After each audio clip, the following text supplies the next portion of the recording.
central Auglaize County, northeastern Shelby County, until 4 p.m. At 1:08 p.m., trained weather spotters reported flash flooding across the warned area. Between 2.5 and 3.5 inches of rain have fallen.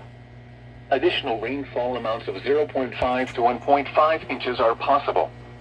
Hazard: flash flooding caused by thunderstorms. Source: trained spotters reported. Impact: flash flooding of small creeks and streams, urban areas, highways, streets and underpasses, as well as other poor drainage and low-lying areas.